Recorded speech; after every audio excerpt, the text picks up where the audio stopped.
Hello and welcome to the show. Today's segment is staffing industry discussion, and I have my honored guest is Geoff Eckert. He's the owner and founder and principal of Enhanced Staffing Inc. He's going to tell us a little bit about his experience over 18 years prior to starting his firm, and we're going to get into a little bit further, but let's roll the tape first, and then we'll jump in.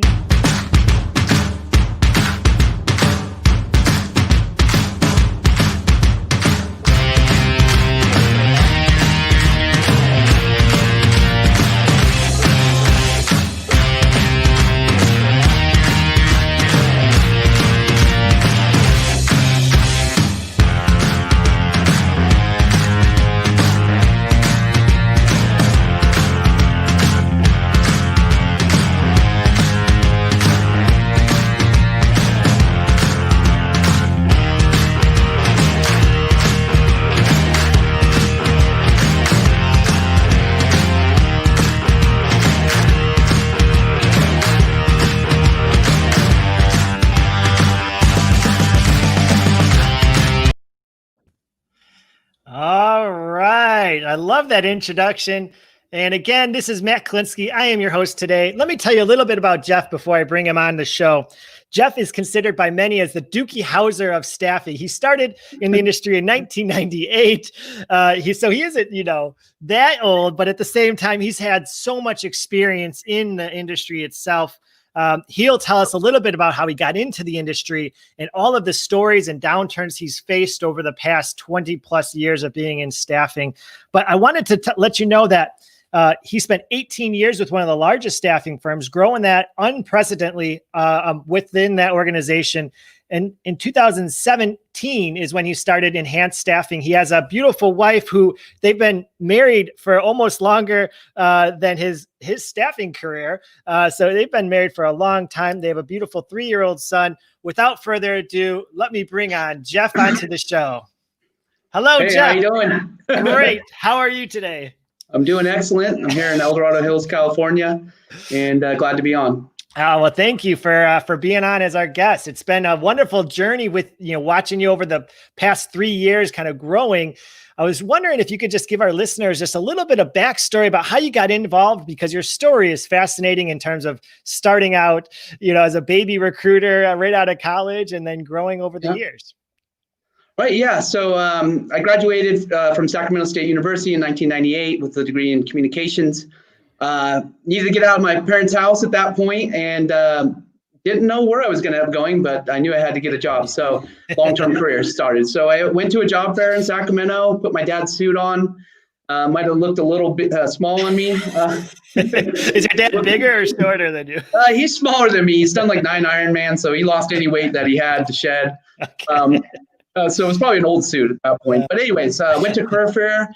My teacher said a lot of you in communications will end up in sales. Sure. And I was kind of doing account management sales for my friend's dad's ice company growing up. So I was like, hey, I like interacting with people, managing accounts. So actually I went to this job fair, nervous. I had my resumes, never been to one. It was in a large facility, and nervously walking around.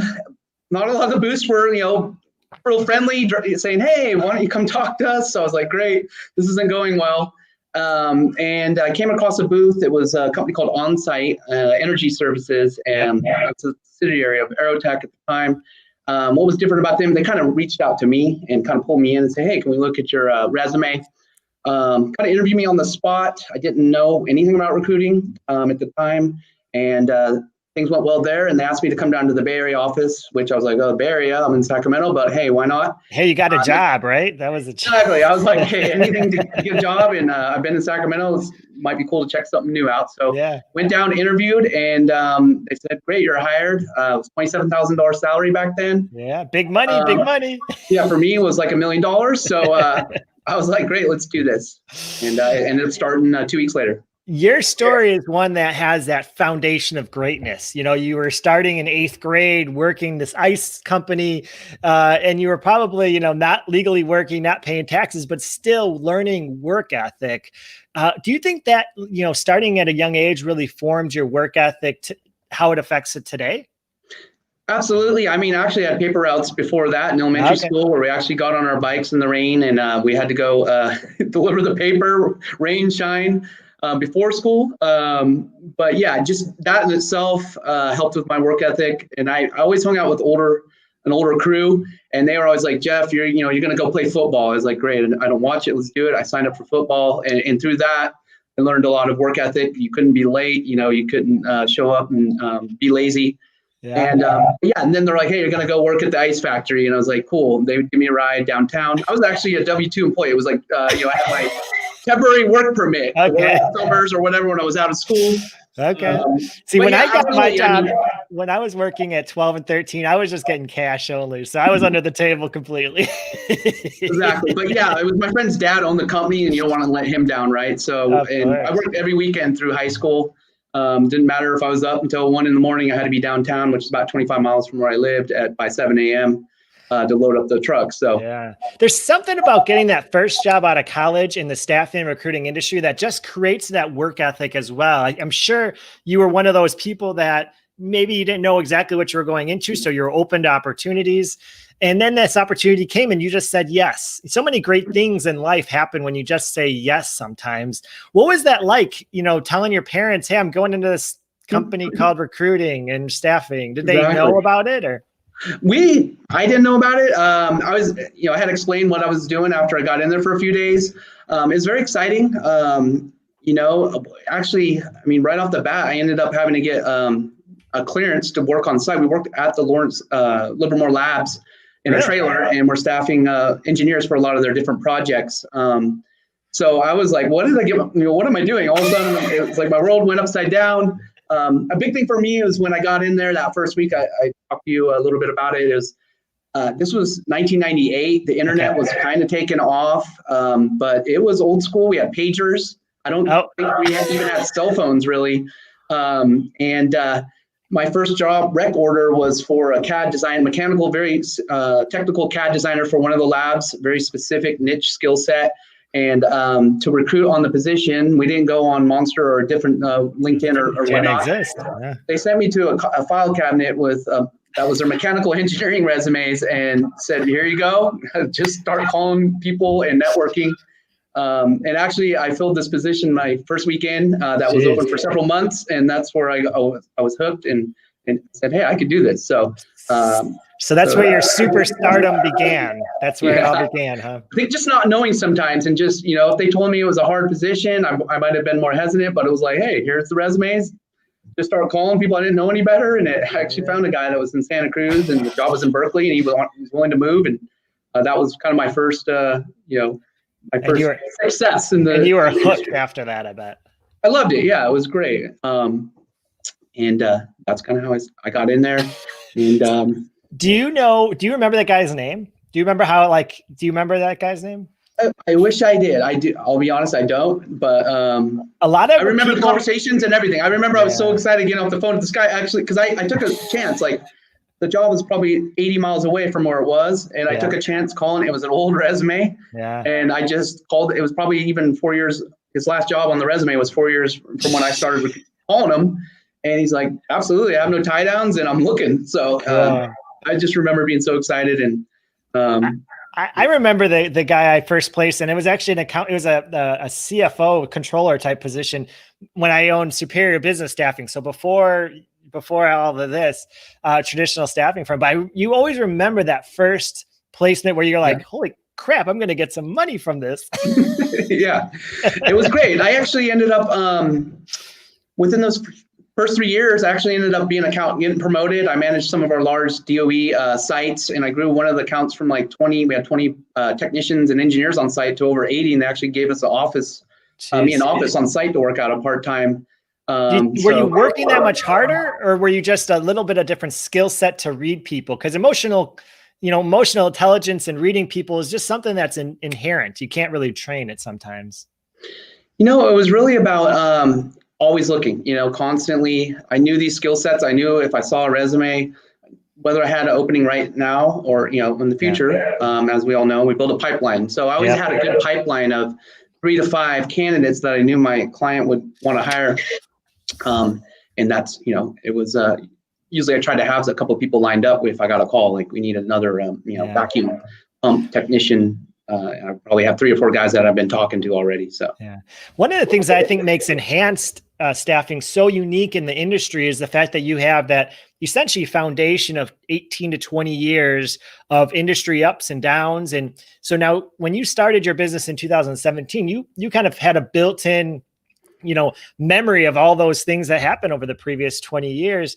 How has that translated from working for a bigger company to starting your own firm? What do you think of the experience so far? It's a work in progress, I'm sure.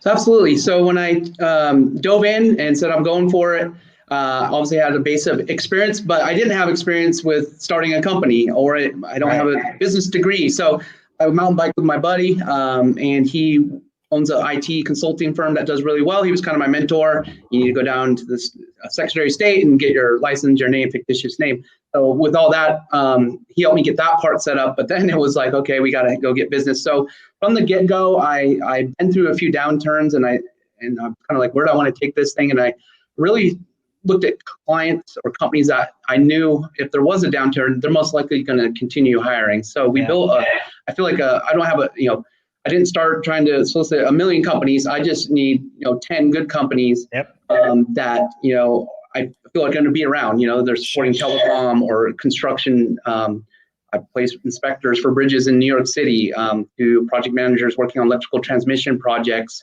telecom construction managers, project controls. So I kind of targeted companies that I knew would hopefully get us through a situation that we're in now, and it has proven to be successful thus far. Obviously, I got the pains and ups and downs and challenges that a lot of people are feeling as well. Of course. But working at AirTech through some downturns, the only thing you can, rely on is your attitude and action. You can't just go and cry at work all day. You gotta try to snap out of your. I mean, you could cry to your boss, but when you're the boss, it doesn't really make much sense. Exactly. So, hey, we're going to get through this. We're going to just work our way out of it. Every time you get in the hole, the only thing you could do, and being in any sales job is just. Well, and you've always done a good job of keeping everything lean, but at the same time, excelling when it comes to over delivering for your customers, which I think that's why they keep on coming back, and you develop that relationship, with them, which I thought was pretty cool. Exactly. So, we've been in business. My goal is we're almost 4 years. I think 5 is the number. My buddy said you got to get to 5. It's a big number. You put started in on your website or something, but nevertheless, I've been running lean, or we have been, and our goal is to obviously grow it, but I want to grow it when it makes sense. I don't want to take on a lot of debt. I don't want to have to lay off people. So my goal is to, we get the business, we get the right requirements, and well, and there's a term that Grant Cardone and Gary Vaynerchuk, other people's money, other people's time, and so what you want to do is just build your customers so that they can help you not only build a good company, but then eventually grow your company. And I think too many people, especially in 2020, too many people work for 6 months at a firm and they think that they can run their own business, or they can go and start their own staffing firm and just do any industry they want because they're specialists when it comes to recruiting. And there's a big difference between people who spend 6 months on a big company, like a big publicly traded staffing firm, and goes off versus 18 years. I mean, the difference is outstanding. But the second component to that is they want to hire people and grow it and make other people do the work and borrow the money to afford it. And it's just not good business practice. We're very fortunate from 2010 to 20 to have this huge economy rise, but now we're starting over every 10 years, it starts over. To be honest, I'm kind of looking forward to it. It's a big test for me, myself, our company. We need to get through our first big recession on our own. It's just going to build more confidence, and hopefully great things are going to happen to everyone's industries as we get out of it. We're going to get back to where we were. And I think for me, it's going to build our confidence even more that, hey, we made it through. And there's a lot of companies, like you said, that are probably shutting doors right now. So unfortunately. Well, you always have to be careful about not only who you bring into the business, but also who you're working with. I mean, customer, speculation is uncertain right now, but it sounds like the customers that work with you are seeing so much value from your customer service and filling the orders that, you have a good relationship, which is really key. So in California, what are you doing outside of work when you're, those 10 hours a week where you get off? All right. Well, hopefully you get a nice tan here. I don't go to the tanning booth, but one time I did. We were going out Cancun or something. That's a story for another day, huh? Yeah. Nevertheless, I do a lot of outdoors. Mountain biking is probably my number one. I can leave my front door and hit a lot of trails here. We're close to Tahoe. By the way, Brian Werdeman says he's calling you Iceman. All right. On the chat. Love to see. If anyone else has any nicknames for Geoff, let us know so we can make sure to shout him out. So Rex a lot. That goes out to Steve Sentage.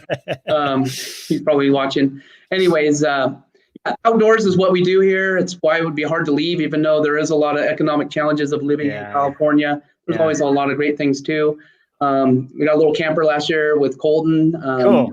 It'll be something fun to do. And we camped a lot last year, not as much. I haven't went at all this year, but we got 2 trips planned over the next few months to go to the ocean. Are you camping or glamping? I want to. Yeah.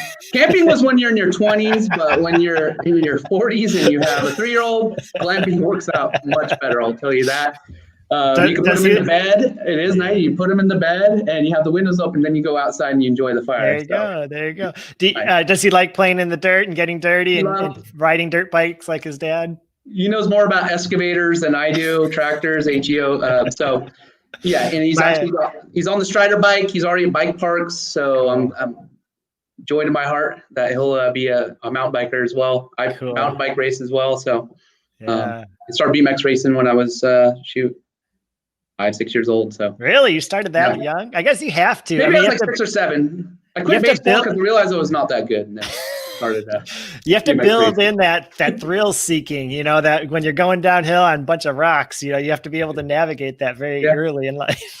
Yep. I've broken 10 bones. My wife and I counted it. So actually, I broke my back. Colton was on the way when I started my company, and I broke my back at the same time. So that was some adversity as I'm setting up the company. So that was another milestone, getting through that. And just like I said, it just helps build your confidence more that, hey, I'm gonna work through anything that comes at me. Yeah, it's experience, but it's also almost an immunity. It's the way it's a mind shift. When you can overcome those types of adversities, especially early in a business, you can overcome anything at that point. Yeah. And there's days I cry, I'll be honest, but you got to snap back, Christy, you're crying on Christy's shoulder. Exactly. And she's petting your hair. Gives you a little attention and says, get back up there. Now go make money. Exactly.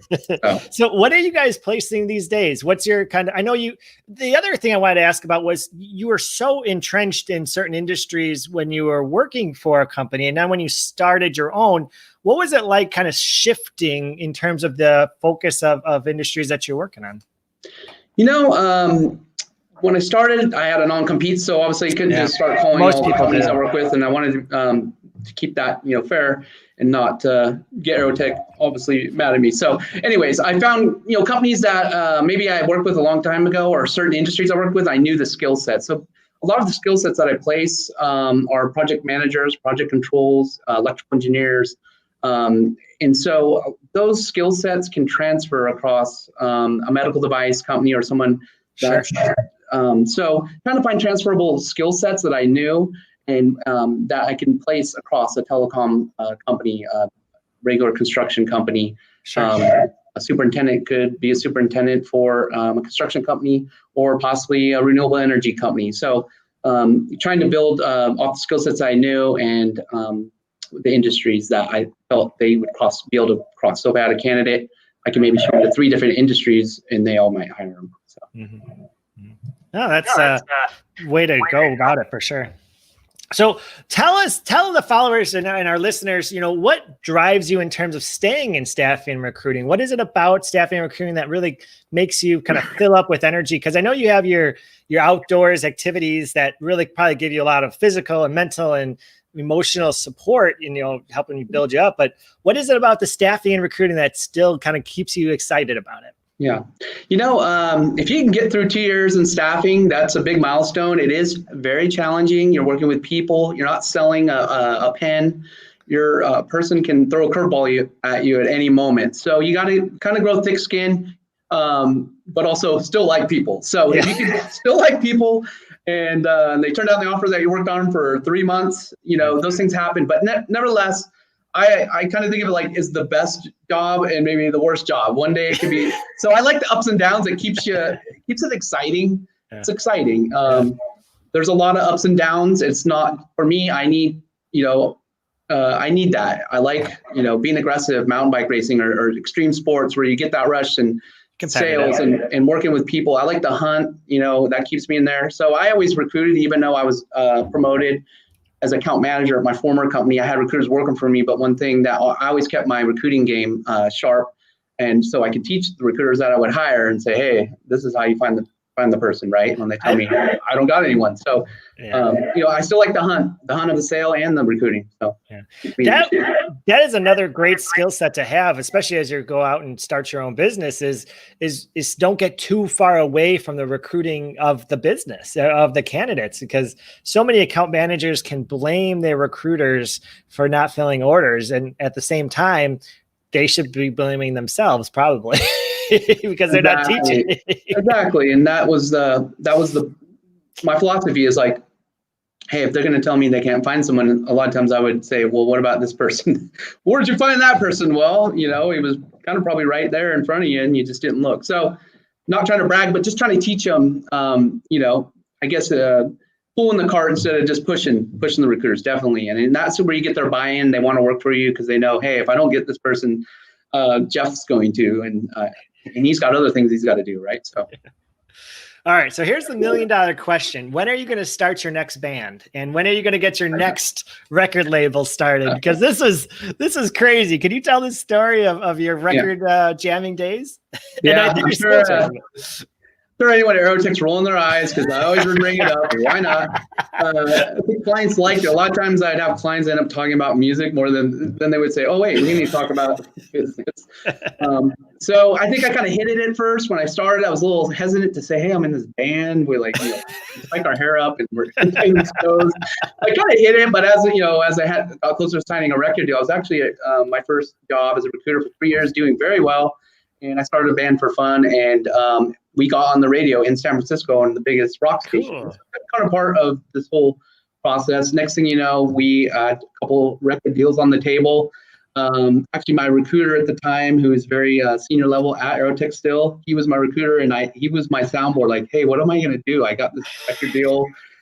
Company doesn't know. I'm doing very well with my career here. And he said, look, I want to play baseball, and if I had the chance right now, I would take the chance. So that was kind of my I went for it. And I knew, hey, what's the worst thing that can happen? My dad said, hey, you're young enough, doesn't work out, at least you got a career started that you like and you can jump back in. So nevertheless, things were going well, moved to Hollywood, and 9/11 hit, right? As we finished the recording of the album, everything was melting down, as you know, as well as music industry. So a lot of the new artists that they're going to have to probably dump a lot of money into to develop were let go. Wasn't really exciting news for the band who was waiting to go on tour. We had rented a house together back in Sacramento after we recorded. We're all excited. But nevertheless, did some odd jobs and ended up back in Aerotech with Aerotech in 2003. But yeah, I still play music and more for fun. And that was for fun too. It actually just spun into this record deal. And I think that's one thing with anything. If you do something because you have passion and you enjoy it, that's when good things can happen out of it. And if you look at it as a job, which we did, when we got dropped, then it was like a job. It wasn't, we weren't having as much fun anymore as we did. That got us there in the first place. Yeah. Something in that. No, it's very true. I wrote a book on it, Work, Passion, Life Balance. You gotta incorporate that passion. So you're living the exact same, the mentality that I have. I think that's why we've gotten, to know each other so well. And it's one of those things that, as you continue to grow, I look back and I'm like, 20s were so fun and exciting. Why can't you just always have that much fun and excitement every day of your life? And I think people can, I think that you just have to think about it and figure out what was so fun about it. What was your passion at that time, and go for it. So it seems like, it's something to do fun. We get together once a week, write music. Our plan is to play a show here and there, but not every weekend, just, hey, we could play one show a month. We'll have fun with it, Hey, you should travel to Tampa. I'll get you booked at a local restaurant or a venue over here. Sure. Well, we've been playing together like 5 months and we got 2.5 songs. So, we're not moving at a very fast pace, but the stuff we're writing sounds great to us. You could do a couple covers and then throw in a couple of your own. You don't need 5 songs to open a show, because you're going to open anyways, right? So we just need to get to 5 and then we can start booking shows. 20 minutes of music and we're good to go. Cool. All right. Another so what 2 years we'll be ready. No. We're starting, today is the official start of quarter 4. Are you excited, nervous, anxious? What's your feeling on quarter 4? No, I'm excited. Like I said, we've made it this far this year. I think we're set up to have a great ending. Our contract, we do contract to hire and direct placement. We started the company more direct placement because we didn't have the insurances, and that's how we ended up working with USA Staffing. It was a great opportunity to be able to not say no when, hey, can you do a contract or a temporary placement? So that side of the business actually worked out really well when COVID started. Obviously, no one knew, but we placed quite a few contract to hire engineers and professionals. So that's got us to here. And as we're seeing on the back end here, that a lot of the traditional direct placement business is coming back too, because companies were kind of on hold, and we're starting to see a lot of influx of that business. So our goal is to continue to grow the contract staffing. That gives you a good solid base. You're not having to live or die by the direct placements, but that is very important business to us as well. So we want to continue fulfilling the positions that we have right now and continue to look for more opportunities on the contract side.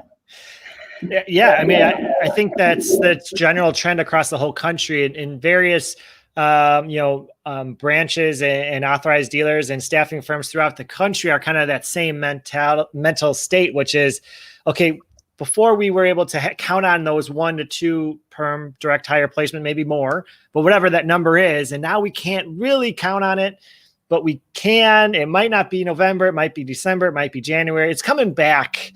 And I think that the thing I want to keep pushing is it's coming back. The direct hire and the staffing, it's all coming back. It's really just a matter of, now that you get a chance to refresh and you get to kind of almost start over in a way, what is that makeup going to be moving forward? Just like you've learned in the past about working with certain essential businesses and non-essential businesses, just add another tool to your plan moving forward. And the businesses that have survived are the ones that had that cash flow, whether it was on direct hire or temp, and cash flow is king. And that's just the oldest adage in the book. I think that goes back to the 1900s. Exactly. Really, I came from a contract staffing background. So with Aerotech, we did direct placements, but for me at the time, it was a smaller portion. So I kind of flipped, but I really had to hone in my recruiting skills as well, because contract a lot of times like, hey, this person has the skills we need.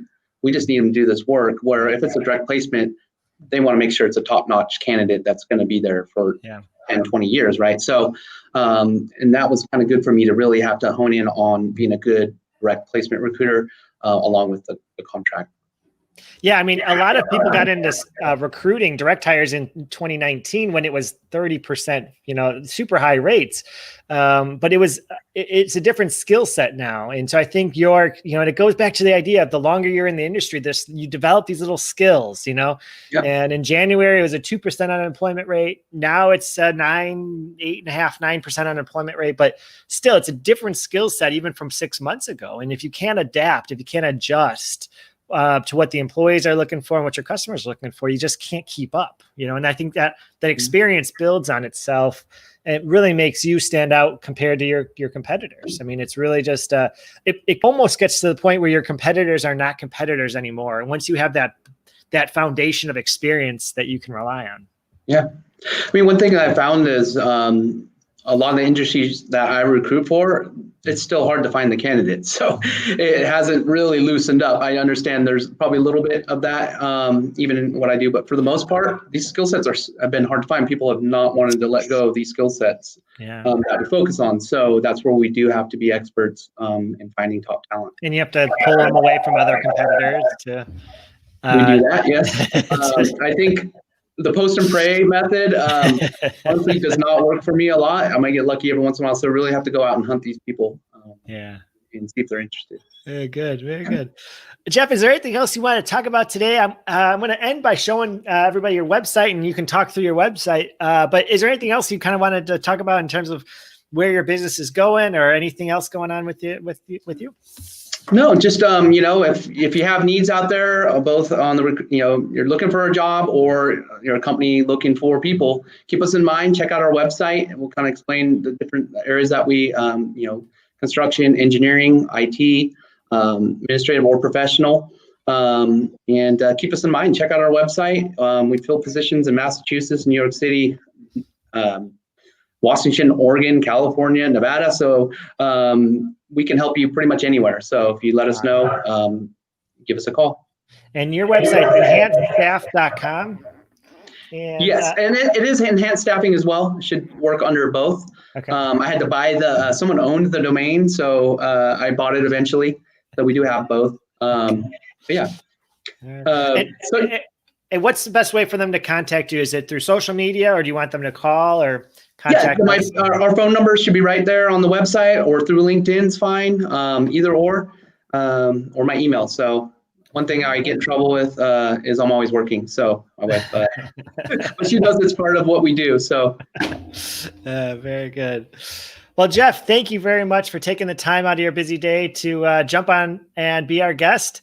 It's a pure pleasure to have you, and your experience speaks for itself. So I wish you all the best for the rest of this year. All right. Thank you. I'm going to get rid of you, and I'm going to close out the show. All right. Thanks a lot. Hope everyone liked it. All right. Well, you just heard from one of the industry leaders when it comes to not only the experience as a big firm, but also now he's kind of gritting his teeth in terms of sharpening his teeth in terms of running his own business and enhanced staffing. And over 3 years, he's grown very fast, and he really just bases the fact that he over delivers to his customers. And that is just something that just doesn't get old with whatever, if you're in a recession or if you're in a good economy. And so if you're interested in learning more, follow him on his website and Enhanced Staffer, enhancedstaffing.com. But again, thank you for tuning in and following us. If you are interested in getting more videos, please subscribe to our YouTube page and Facebook, as well as follow us on LinkedIn. We look forward to connecting with everybody. And then also, let me just throw up my contact information here. Just find that button. I can't find it. But anyway, you can follow me on LinkedIn, Facebook, and YouTube as well. Again, this is Matthew Klinsky, and this has been Staffing Industry Discussion. Thanks, and have a great day.